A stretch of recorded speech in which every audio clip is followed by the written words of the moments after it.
Friends, நம்ம ரீசெண்டாக ஜெர்மனியில் செட்டில் ஆயிருக்கோன்னு உங்கள் எல்லாருக்குமே தெரியும். அண்ட் நிறைய பேர் வந்து கவி ஷார்ட்ஸ் வந்து போடுங்க டெய்லின்லாம் சொல்கிறீங்க. ரெகுலராக கண்டிப்பாக போட முடியாது கிட்ஸ் வச்சுருக்கிறதுனால. அதனால் அப்பப்போ வந்து நான் ட்ரை பண்ணுறேன். ஸோ ஜெர்மனி வந்து நாங்கள் நிறைய காமெடிலாம் பண்ணிகிட்ருக்குறோம். ஸோ அதில் தான் ஒரு காமெடி பார்க்க போகிறீங்க. மெயினாக இந்த அம்மாங்களுக்கு புரியும், பாலை காய்ச்சிட்டு ஆற்ற வைக்கிறதுக்குள்ளே குழந்தை வந்து எனக்கு பால் வேணும் அப்படின்னு கத்தும். ஸோ இந்தியாவிலனா நம்ம ஃபேன் காற்றுல வந்து ஆற்றிடுவோம். பட் ஜெர்மனியில் நாங்கள் என்ன பண்ணுறோன்னு பாருங்கள்.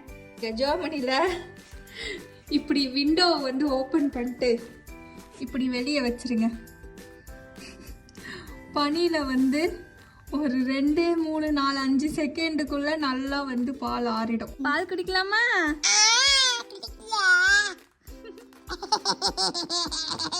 ஸோ இப்படி தான் ஜெர்மனியில் வந்து பாலை காசிட்டு இருக்கோம், பாலை ஆற்றிட்டு இருக்கோம். இந்த மாதிரி நிறைய ஷார்ட்ஸ் வேணும்னா கமெண்ட்ல சொல்லுங்க. ஸோ தட் உங்கள் கமெண்ட்டை பார்த்து மோட்டிவேட் ஆகிட்டு நிறைய ஷார்ட்ஸ் போட வந்து ட்ரை பண்ணுறேன். ஓகே.